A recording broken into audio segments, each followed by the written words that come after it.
இன்னைக்கு நம்ம mop psycho 100 second episode தான் பார்க்க போறோம். எபிசோட ஓப்பனிங்ல இவன் தான் மாப் என்று அழைக்கப்படுகிற சிகையோ, நம்ம கதையோட ஹீரோவும் கூட. மிடில் ஸ்கூல் செகண்ட் இயர் படிக்கிற ஒரு 14 வயசு பையன். மிடில் ஸ்கூல் படிக்கிறதுங்கிறது கிட்டத்தட்ட அடலசன்ஸ் தான். இந்த நேரத்துல தான் சில பேர் ஸ்போர்ட்ஸ்லயும் ஸ்டடீஸ்லயும் இல்லனா ஹாபிஸ்லயும் தனிப்பட்ட திறமைகள் இல்லனா ரவுடித்தனமான பிஹேவியர், அதுவும் இல்லனா தான் ஒருத்தன் இந்த மாதிரி இந்த ஸ்கூல்ல தான் படிக்கிறேன் அப்படின்னு கூட தெரியாம இருக்கிற ஒரு நபரை பார்த்து தன்னோட கிரஷா வச்சிருந்திருப்பானுங்க. இந்த அளவுக்கு ஏகப்பட்ட வித்தியாசமான உணர்வுகளை கொடுக்கிற இந்த அடலசன்ஸ் பீரியட்ல நம்ம ஹீரோ பையன் என்ன பண்றான்னு பார்த்தா, 1 மணி நேரத்துக்கு 300ன்னு சொல்லி ஊரை ஏமாத்தி சுத்திக்கிட்டு இருக்கிற ரெய்கன் கிட்ட ஒரு அசிஸ்டண்டா வேலை பார்த்துட்டு இருக்கிறான். இன்னைக்கும் ஏதோ ஒரு கேஸ் வந்திருக்கும் போல, இவனை எப்படியாவது போக விடக்கூடாதுன்னு சொல்லி ரெய்கன் அவங்கிட்ட இல்லாத பொல்லாதெல்லாம் சொல்லி பயங்கரமா கன்ஃபியூஸ் பண்ண விட்டு இறுதியா அந்த ஸ்பிரிட்டை ஓட்டுறா அப்படின்னு சொல்லி அவனுக்கு மசாஜ் எல்லாம் கொடுத்து விட, அந்த மசாஜ் முடியும் போது உடம்பு வந்து பயங்கர ரிலாக்ஸிங்கா இருக்குமா. சோ ஒருவேளை என் மேல இருந்த அந்த ஒரு சாபம் போயிருச்சு அப்படின்னு கிட்டத்தட்ட இந்த ஒரு 40 நிமிஷம் மசாஜுக்கு 3800 பே பண்ணிட்டு போவான். அதுக்கப்புறம் 2 பேருக்கு வந்து சும்மா ஏதோ ஸ்நாக்ஸ் மாதிரி சாப்பிட்டு இருக்க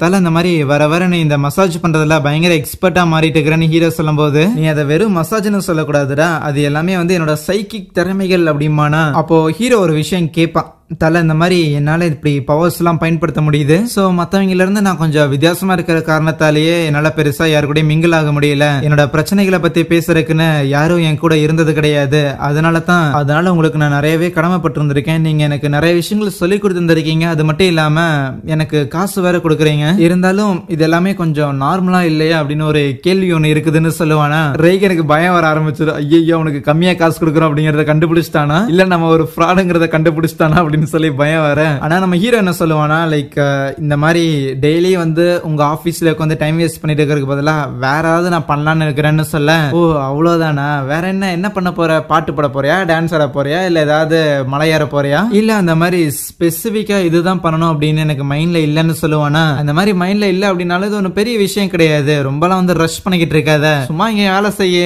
காசு வேற தரேன், அப்படியே இருந்துக்கோ அப்படிங்கிற மாதிரி ஹீரோ கூட வச்சுக்க ட்ரை பண்ணுவான். இப்போ அதுவே ஹீரோவோட ஸ்கூல்ல டெலிபதி கிளப் அப்படின்னு சொல்லி ஒரு கிளப் இருக்கும் போல. அதுல இருக்கிற ஒரு மெம்பர், போங்கடாடே நீங்களும் உங்க கிளப் அப்படின்னு சொல்லி அந்த கிளப்ல இருந்து வெளியேறிடுவானா. அதே மத்தவங்க எல்லாம் என்னடா இது ஓடி போயிட்டான், அப்ப வேற யாராவது உள்ள சேர்த்தி ஆகணுமா அப்படின்னு கொஞ்ச நேரம் யோசிச்சுக்கிட்டு இருக்கேன். அப்ப அந்த இடத்துக்கு ஸ்கூல் கவுன்சிலோட வைஸ் பிரசிடென்ட் ஒரு பையன் ஒருத்தன் வருவான். வந்து இப்பதான் உங்க கிளப்ல இருந்து ஒரு பையன் ரிசைன் ஆகுறான் அப்படின்னு கேள்விப்பட்டேன். அதனால உங்க கிளப்பையும் வந்து டிஸ்பேண்ட் பண்ணலாம் அப்படிங்கிற ஒரு ஐடியால இருக்கிறேன். ஏன்னா உங்க கிளப்பால இந்த இடத்துல எந்த ஒரு பிரோஜனம் இருக்கிற மாதிரி தெரியல. அதே நேரத்துல ஆளுங்களும் ரொம்ப கம்மியா இருக்கிறாங்க. புதுசா இங்க இருக்கிற ஒரு கிளப்பை சேர்ந்தவங்க அவங்க ஒரு ரூம் வந்து ரெக்வஸ்ட் பண்ணிருந்தாங்க. நீங்க இந்த இடத்துல சும்மா இடத்த அரைச்சு தானே கிடக்குறீங்க, சட்டு போட்டு உங்களோட திங்ஸ் எல்லாம் எடுத்துட்டு இடத்த காலி பண்ணுங்கன்னு சொல்லும் போது, இல்ல இந்த கிளப்ங்கிறது ரொம்ப முக்கியம், எங்களுக்கு எவ்வளவு பாண்ட் கிரியேட் பண்ணிருக்கு தெரியுமா அப்படின்னு பயங்கரமா பேசுவாங்களா. அந்த வைஸ் பிரசிடென்ட் பையனும் சரி கழுத போய் தொலைது, ஆனா இந்த வீக் முடியறதுக்குள்ள ஃப்ரைடே ஈவினிங்குள்ள நீங்க யாராவது ஒருத்தர் உங்க கிளப்ல நீங்க சேர்க்கல அப்படின்னா உங்க கிளப்பை டிஸ்பேண்ட் பண்ணிடுவேன், பர்சனல் எடுத்துக்காதீங்க சரியான அவன் சொல்லிட்டு போகும்போது,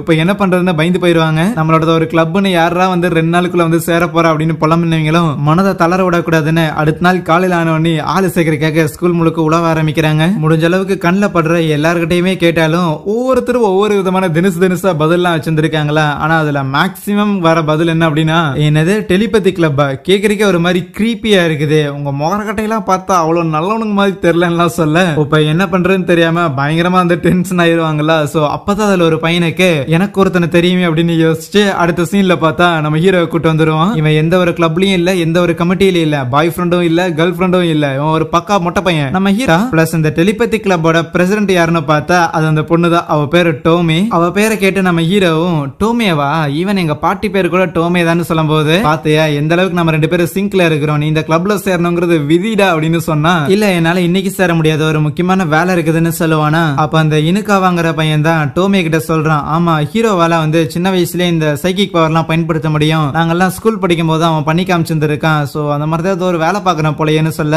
அதுக்கப்புறம் ஹீரோ நம்ம ரேகனுக்கு கால் பண்ணியிருப்பானா, இந்த மாதிரி தலை இன்னைக்கு நான் வரக்கு கொஞ்சம் லேட் ஆகும்னு நினைக்கிறேன், ஏன்னா நான் ஒரு கிளப்ல ஜாயின் பண்ணிருக்கேன், இங்க ஏதோ ஒரு ஸ்கூல் கவுன்சில் மீட்டிங் ஒன்னு நடக்குதாமா, அந்த மீட்டிங் முடிச்சதுக்கு அப்புறம் தான் என்ன சேர்த்திக்கு வாங்கலாமா, அதனால வரக்கு கொஞ்சம் லேட் ஆகும்னு சொல்ல, அந்த மீட்டிங் நீ அட்டென்ட் பண்ணாம இருந்தீங்கன்னா அந்த கிளப்ல நீ சேர மாட்ட, கரெக்ட் தானே? ஆமா கரெக்ட் தான். அப்படின்னா நான் உன்னை சீக்கிரம் இங்க வர சொன்னா நீ அந்த ஒரு மீட்டிங் அட்டென்ட் பண்ண மாட்ட, அதுவும் கரெக்ட் தானே? ஆமா கரெக்ட் தான். உனக்கு இந்த மாதிரி கிளப்ல வந்து ஜாயின் பண்ணணும் அப்படின்னு பெருசா இஷ்டம் இல்ல அந்த இடம். ஆமா இஷ்டம் இல்லதான். அப்புறம் ஏன்டா இன்னும் அங்க டைம் வேஸ்ட் பண்ணிட்டு இருக்கிற, சீக்கிரம் வாடான்னு சொன்னா உடனே டோமி போனை வாங்கிட்டு, டே நீ யார் அந்த பக்கம் என்ன பேசுறல எனக்கு தெரியாது, ஆனா கண்டிப்பா ஹீரோ எங்களுக்கு தேவை, எங்க டெலிபதி கிளப்புக்கு அவன் தேவைடான்னு சொன்னா, டெலிபதி அப்படின்னு ஊரை ஏமாத்தி தெரியுறீங்களா? நாங்க எங்கடா ஊரை ஏமாத்தி தெரியுறோம்? ஹீரோக்கு இந்த சைக்கிக் பவர்லாம் இருக்குன்னு தெரிஞ்சுக்கிட்டு நீ தாண்டா அவனை வச்சு ஊரை ஏமாத்தி தெரியுற. பொண்ணே வார்த்தை அளந்து பேசு அப்படின்னு 2 பேரும் சண்டை போட்டுக்கிட்டு இருப்பாங்களா? ரெய்கன் கிட்ட பேசி ஜெயிக்க முடியாதுங்கிற காரணத்துக்காக இந்த பொண்ணுங்களுக்கே உரிய மிகப்பெரிய வெப்பனான அழுகிய அந்த டோமியை பயன்படுத்துறாளா? டோமி அழுகிறத பார்த்தோன்னே நம்ம ஹீரோவும் தலை நான் எதுக்கும் இந்த மீட்டிங்கே அட்டன் பண்ணிட்டு வந்துறேன், கொஞ்ச நேரம் வெயிட் பண்ணேன்னு சொல்லும்போது, டே பொண்ணுங்க அழுகுறதும் முதலைங்க அழுகுற மாதிரி தெரியறதும் ஒரே விஷயம் தாண்டா. அவ ஏதோ காரியம் சாதிக்கிறதுக்காக பண்றா. அவ கிளப்பை டிஸ்பேண்ட் பண்ணிடுவாங்க தாண்டா உன்னை சேர்த்துக்கணும் அப்படின்னு நினைக்கிறா. அதே நேரத்துல ஸ்கூல் முடிஞ்சதுக்கு அப்புறம் ஸ்கூல் கிளப்னு சொல்லிட்டு அங்க சும்மா ஓபி அடிச்சுக்கிட்டு இருக்கல, என்னடா பிரயோஜனம் இருக்கு, இங்க வந்து வேலையாவது பாடுறான்னு சொன்னா நம்ம ஹீரோக்கு இதுதான் லாஜிக்கலா தெரியுதா? ஆனா அப்போ அந்த இனுக்காவ தலை ப்ளீஸ் தலை, இந்த டோமி இருக்கிறாள் அவதான் இந்த டெலிபதி எல்லாம் உண்மையா இருக்குது அப்படின்னு நம்பிக்கிட்டு இருக்கிறா. ஆக்சுவலி எங்களுக்கு எல்லாம் பெருசா அதுல நம்பிக்கை எல்லாம் கிடையாது. இருந்தாலும் நம்ம இப்போ மிடில் ஸ்கூல் தானே படிச்சுக்கிட்டு இருக்கிறோம். இதுக்கப்புறம் மேல போயிட்டோம் அப்படின்னா அதனால இந்த மாதிரி மிடில் ஸ்கூல்ல இருக்கிற வரைக்குமே இந்த மாதிரி முட்டாள்தனமான விஷயங்களை வந்து என்ஜாய் பண்ணிட்டு போயிடலாம். கிளப்ல உட்காந்து நம்ம சும்மா கார்ட்ஸ் ஆடலாம். வேற ஏதாவது ஒரு கிளப்புக்கு போனா கூட அந்த இடத்துல நீ ஏதோ ஒரு வேலை பார்த்தாகணும். ஆனா இங்க இவ்வளவு ஃப்ரீயா இருக்குல்ல, உன்னை விட்டா எங்களுக்கு வேற யாருமே கிடையாது. சோ அதனால வெள்ளிக்கிழமை வரைக்கும் தான் எங்களுக்கே டைம் இருக்குது, நல்லா யோசிச்சு சொல்லு அப்படின்னு நம்ம ஹீரோ அனுப்பிவிடு. அதுக்கப்புறம் ரெய்கனும் நம்ம ஹீரோவும் ஏதோ ஒரு வேலை பார்க்கறதுக்காக வந்திருப்பாங்க. நம்ம ஹீரோவும் அவனும் அந்த கிளப் ரெக்வஸ்ட டிக்ளைன் பண்ணல, யோசிச்சு சொல்றேன்னு சொல்லியிருக்கமானா, உனக்கு பிடிக்காத விஷயங்கள்ல பண்ண முடியாதுன்னு அவுட் ரைட்டா மூஞ்சிக்கு நேரா சொல்றான்னு சொல்ல, ஆமா எனக்கு இப்ப பிடிக்காத விஷயம் அப்படிங்கிறது இப்ப இந்த பொம்பளை புள்ள ட்ரெஸ் போட்டு போறதுதான் அப்படின்னு யோசிப்பான். சோ ஏதோ ஒரு கேர்ள்ஸ் ஸ்கூல் ஒன்னு இருக்குமாமா, அங்கதான் வந்து அடுத்த கிளைண்ட்டை மீட் பண்ண வேண்டியது. ஹீரோ ஒரு பொண்ணா ஏத்துக்கிட்டாங்க, ஆனா ரெய்கனை ஏத்துக்கலையா. சோ அதனால நம்ம ஹீரோ மட்டும் என்ன வேலைன்னு பார்த்து முடிக்கிறதுக்காக உள்ள வந்திருப்பான். மொட்டை மாடிக்கு வர சொல்லி இருப்பாங்க. அங்க போனா சில ரவுடி பொண்ணுங்களா இருப்பாங்களா, அவங்க எல்லாரும் நம்ம ஹீரோ முதல்ல பயமுறுத்தியோட ரெய்கன் கிட்ட இந்த வேலையை கொடுத்த அந்த 2 பொண்ணுங்களையும் மீட் பண்றான். சோ அவங்க கிட்ட கேட்கும் போதுதான் இந்த ஸ்கூல்ல ஒரு சில இடங்கள்ல வந்து சில அமானுஷ்யமான விஷயங்கள்லாம் வந்து நடக்குது அப்படின்லாம் சொல்லுவாங்க. ஓகே அது என்னன்னு பாத்திரலான்னு நம்ம ஹீரோவும் அங்கேயும் சுத்திட்டு இருக்கும் போது கடைசியா அங்க ஒரு பாஸ்கெட் பால் கோர்ட் ஒன்னு இருக்கும். ஒருவேளை அங்கதான் இருப்பாங்களோன்னு சொல்லிட்டு அந்த இடத்தையே வந்து கம்ப்ளீட்டா சீல் பண்ணி உள்ளேயும் போறான். அங்க எல்லாரும் விளையாண்டுட்டு இருக்கும் போது கரெக்டா அந்த பால ஒரு ஸ்பிரிட் வந்து பிடிக்கும். அதுக்கப்புறம் நம்ம ஹீரோ அங்க இருக்கிறத பார்த்துட்டு என்னடா சைக்கிக் பையா என்ன எதிர்க்கிறதுக்காக வந்திருக்கியான்னு கேட்க அதெல்லாம் சொல்ல மாட்டான். அசால்ட்டாவே நம்ம ஹீரோ அந்த ஸ்பிரிட் அங்க காலி பண்ணிடுவானா. அந்த பொண்ணுங்க எல்லாரும் யாரு நீ மாசா பண்ணிருந்தே கேடி அப்படிங்கிற மாதிரி நம்ம ஹீரோ பாத்துக்கிட்டு இருக்க.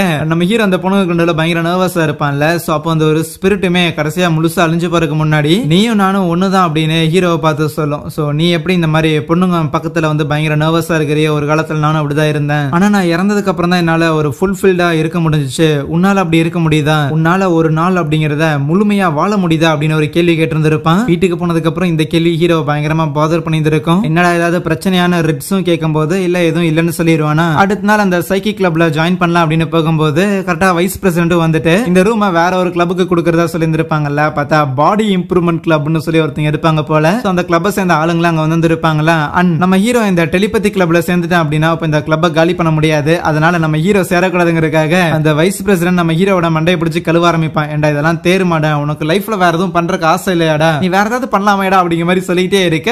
எனக்கு எதுவுமே பண்றதுக்கு விருப்பம் இல்லையான்னு இவனை யோசிப்பான். உண்மையாலுமே அவனுக்கு எதுவுமே பண்றதுக்கு விருப்பம் இருக்காது. ஆனா அப்பதான் அவனுக்கு அந்த சுபாமி அப்படின்னு ஒரு பொண்ணை வந்து பிடிச்சிருந்திருக்கும்ல.